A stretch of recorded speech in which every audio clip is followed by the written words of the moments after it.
Hey everybody, welcome to another exciting episode of Javier in the Air. That's right, in the air. For those of you who have not been here before, welcome. For those of you who have, welcome on back. So, good episode for today. We're going to do a little trash in the hood. We're going to do our normal AI generated Zen moment. And then we're going to move into we're going to show a special project that I just worked on 2 weeks ago. And then we're going to I'm going to show the special tasting that I had just last night with various friends. Good friends came over and we did some drinking, and the theme was clear cocktails. And I'll go a little bit into that in that section of the show. So let's go ahead and get into it.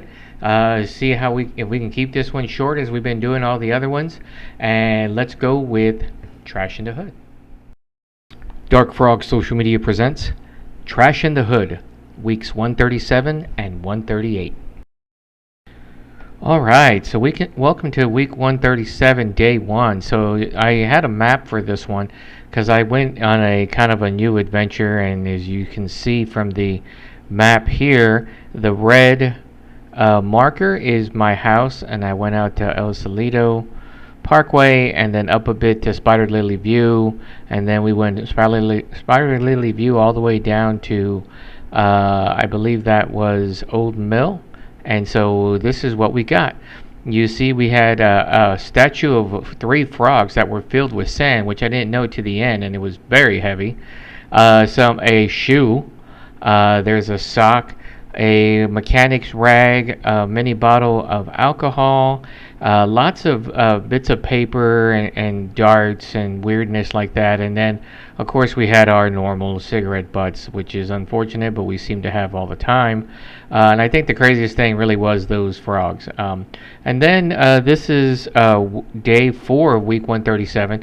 You see that now here had a lot of crazy amount of containers. So water and soda and beer, and then kind of like a hard cider, and then beverage containers, and a big old piece of cardboard underneath everything, a street lane reflector, and then we had like 4 cigarette boxes, a vape pen, and of course the cigarette butts. So week 138, we only got one day out there due to the weather, and so as you see here, we had a whole, well, it was about a third full of detergent, so another street reflector underneath everything, some big old piece of cardboard, another mechanic's rag, beverage containers, water bottles, a lot of water bottles on this route, a cigarette box, of tobacco pouch box, cigarette butts as normal, and then just your overall, miscellaneous junk. So even though it was only one day this week, it was pretty crazy on that one day. Okay, so there you have it, our trash in the hood section. So unfortunately, I didn't get out there as much as I was hoping to on week 138 due to the amount of rain that was happening. But we needed the rain, so I'm all excited for that. So that was a good thing. So I do have some other sections that are going on here, but I wanted to talk a little bit about this next one, which was the Zen Moment. So what I've been doing is the editing software that I use has now been adding additional features to it, and one of the features they added maybe I want to say maybe 3-4 months ago is an AI generated images. So I have been using that and then adding my own little flair to it and creativity to it for the Zen Moment. So I find sometimes the music is AI generated as well, but definitely the images have been. So if you see something you like, or you see something bizarre and you want to talk a little bit about it, just let me know. And if you want to start getting into AI generated images, there's plenty of information out on the net that you can do. So if you see what I'm doing and you think, oh, I can definitely do better, 1, you can probably definitely do better, and 2, just do a search and you'll be able to start finding some of these tools out there. They're all over the place. Are they in the long run helpful? That's still up for debate, so we'll see what happens with that, especially if it starts interfering with people's livelihoods. But that's a story for another time. It has nothing to do with the Zen moment. So please enjoy my AI generated Zen moment.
And there you have it, our Zen moment for the day. If you like what you saw, please let me know. If you'd like to see something a little bit different and have some thoughts and suggestions, then please feel free to leave me a comment or get a hold of me if you know how to get a hold of me outside of this. If you don't, you can reach me here on my YouTube channel, Javier In The Air. That's Javier In The Air, and more than likely it will have my face on it. So there's another Javier In The Air. I don't know how he got the same title as I did, but he's like a helicopter guy, so I have no idea what he does. So anyway, Javier In The Air. So if you'd like to see something a little different, like I said, or maybe perhaps different music-wise, this both the music and the images that you saw for the Zen moment were AI generated. So I know this one was a little bit different. I try to keep everything a little bit more light, but this just came to me, so I thought it'd be interesting to see what we got. Let me know what you think. Okay, so we are going to go to a quick project, something I should have done 30 years ago, and I just finally did. So I'm excited about it. We'll see. I don't think I put it on before. If I did, I apologize. It's been 2 weeks, but I wanted to show it, so let's see the special project.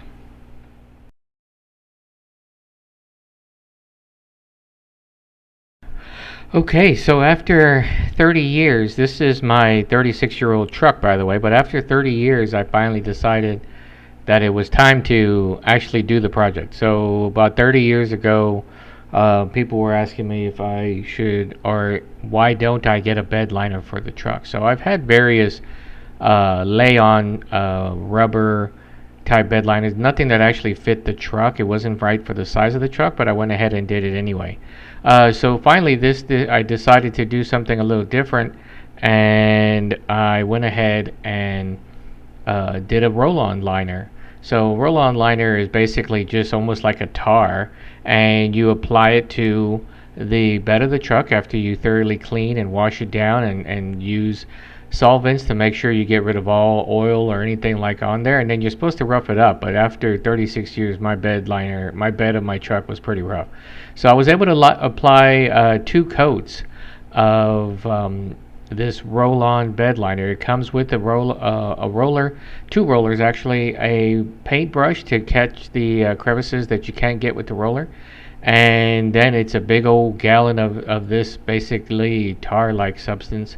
I was able to apply it to the bed of the truck one Saturday morning after I washed it, washed the bed, washed it with the car wash, and then hand washed it, then let it dry naturally, and then looked at it, made sure everything looked good, and applied the first coat. I waited about 4 or 5 hours, and then I went ahead and applied a second coat to it because that's what they recommend. So there is two coats, and it's basically, like I said, it's like a tar, but it's closer to a tar latex, closer to a latex actually, if you want the actual technical description of it, and it looks great. It roughs the surface up, so you're never going to see me laying in the back of the bed anymore. But since I haven't done that in probably 15 years, it's not going to be a problem. But it turned out really nice. Protects. It's going to protect the bed now because I couldn't find anybody in the past last 3 times I've gotten the truck painted. No one paints the bed of the truck anymore, or they charge you an exorbitant amount, almost like they're painting another car, which makes no sense to me because the bed liner is basically like the top of, say, like your car or a van even. And I asked if they charge extra for vans, and they said they didn't. So not sure why they would charge extra for a truck, especially the size of my truck. But anyway, so there you have it, my special project. I got it done. Probably cost of the project was probably about $160. Time was probably 2 hours for 1 hour per coat, and then 4 hours in between, so it was about 6 hours altogether of my time. But since my time is cheap and free, that doesn't go into the cost of anything. So there you have it. My truck, bed of my truck, is now protected at least for another 36 years. Thanks a lot. So there you have it, the special project that I wanted to talk to people about. The bed liner. If you have an older truck like mine, it may be worth it to do it. Even though my truck is considered a classic, it's really not gonna be worth anything more than what my time and effort that I put into this truck. So I hope to never have to sell it, and I hope it will continue for at least another 36 years. So I do baby it now. I don't drive long distances with it anymore, but that's okay. I still drive around the neighborhood. So I drive it every other week. I put at least 20 to 25 miles on there to make sure that the nothing seizes up or has any issues with it. So it's running great, and as long as it continues to run great and I can find parts for it, I will continue to drive and have this vehicle. So let's now go into the tasting party, which is a offshoot of our normal spirit time section that we have.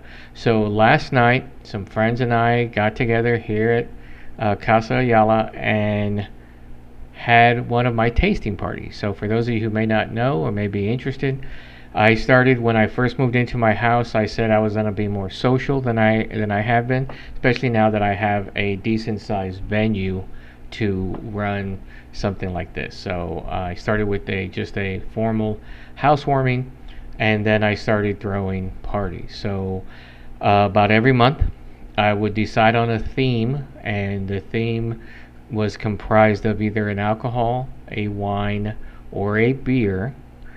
And then whoever came, would bring their favorite one of that theme. We will all judge, and then the best of show would win a prize. So I did that for the first 4 years, almost consistently every month for the first 4 years that I lived in this house. And then 4.5 years. And then COVID hit. So for the next 2 years or so, it was very, very light.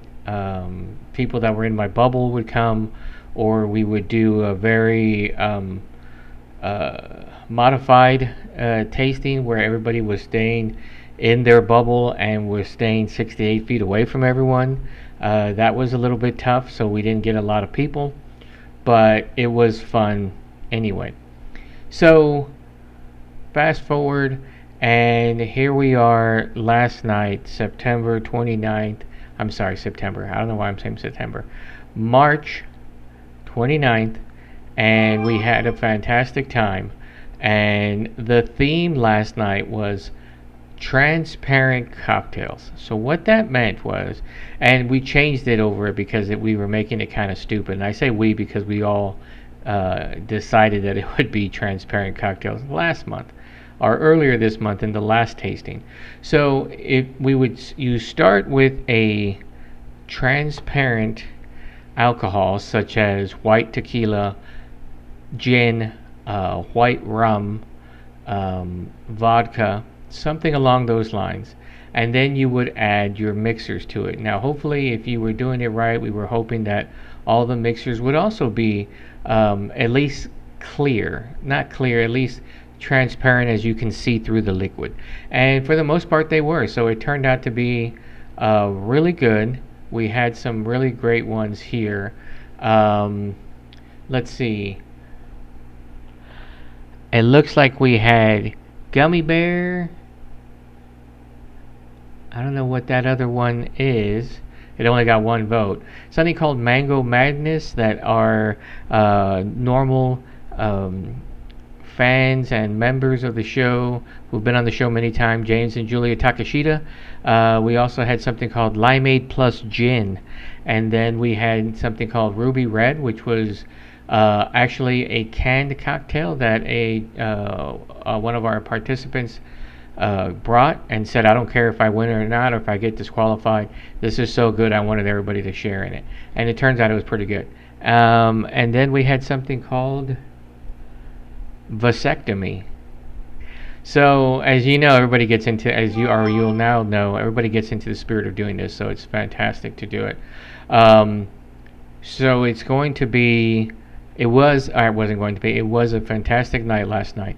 As I said, 1, 2, 3, 4, 5, 6 submissions. We did have a winner. The winner was actually Gummy Bear that Kay brought, my friend Kay. And we certainly had a lot of stuff. We had some food and drink and all that. And so I have some highlights here from the tasting last night. So I want to go through those and then I'll come back. So let's check out the tasting. I think I'll put some lively music to this.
And there you have it, everyone. Another great episode down in the book. So for those of you who may have been asking the question is what those first two food items were, was the first one was a quick orange bread at the bottom that had some blue curacao, which is an orange liqueur, poured on top before it was baked. So it gets that blue look, and the taste of orange, an extra taste of orange, but it doesn't have any alcoholic content because it burns off during the baking process.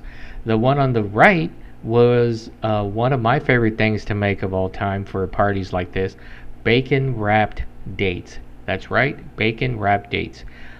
Nothing simpler. 2 ingredients. You throw it in the oven, or you wrap it, pin it with a toothpick, and then you throw it in the oven. and bake it, and turns out fantastic. It's not any of the crazy ones where you put a sliver of almond in there, or you have some jalapeno cream cheese that you also stuff, or you stuff it with brie or something like that. No, this is just two ingredients plus a toothpick. Throw it in the oven, cook it for just long enough so that it's bacon and not, the old raw part of it, and then you eat and enjoy. And I think this time there's normally none left, but this time I got one. I usually forget to eat while I'm hosting the party, but I actually got one after everybody left, so that was fantastic. So what I didn't show is other people brought nachos, and there was also some um, uh, kind of like Chex Mix, but really upgraded, really fantastic. Kay makes her own kind of mix as well, and those all that's fantastic. So we always try to mix it up if we can, food wise. I know I try to always cook something different each time, or at least a long time between times. And that quick orange bread was really easy. You've seen it on the show a couple of weeks ago. Uh, and I knew I had to do it again, so it was fantastic. So next tasting, for those of you who live in the Cedar Park or surrounding areas, which I guess includes Austin, and if you're a friend of mine on Facebook, please reach out if you're interested in coming to the next party. The next one is going to be a brunch. It's going to be outside. It's going to be fun. We're going to have lots of food, and we're having breakfast cocktails. What does a breakfast cocktail entail? Well, some examples would be Bloody Mary, peach Bellini, a mimosa, a tequila sunrise, and so on of that nature. So something you would have like at a brunch, because it's a brunch. So it's going to be in the morning. It's going to be outside, like I said, bearing or barring weather, and so it should be a really good time. I probably won't do it until May, because I know April starts on Tuesday, but we got two parties in this month, because I was requested for one at the end of the month, and so I think I might need a whole month to recover on this, but we'll see. You never know. All right, so that's it. I hope everybody has enjoyed the show. If you are interested in learning more about the show, please go and follow me on my YouTube channel. That's Javier in the Air. My handle is hashtag Javier in the Air 01, all one word. You can reach out to me that way. If you have any comments, questions, or suggestions, please feel free to drop them onto the show itself. If you would like to be on the show and present something that you are passionate about, except for the two that we always talk about, then be sure and reach out to me as well. I'd love to have you on the show. It's been a while since I've interviewed anyone, and I'd love to do it again. If you'd like to be a co-host for episode or two, you've seen it before, basically, when I have Brother Rob on here, or when I've had the Takashitas, or even other friends and family members. So if you're interested in doing that, it would be a different setup. I can set up my studio here so that we can have two cameras going and get some feedback like an actual YouTube show like other people do. Then reach out, and by all means, we'll get together and we'll do it. So this is it for the show. I hope you've had a good time. Next time I will be showing you things that are maybe growing in my garden. I'm getting some great feedback from the Pavlovskis and from the Takashitas that they are actually seeing growth in their garden. I haven't been out this week because of the rain, so I'm going to go out right now, check it out, and see if I can have something at least visible for my audience here on Javier in the Air. So have a good rest of your day, have a good week, and I'll see you again in 2.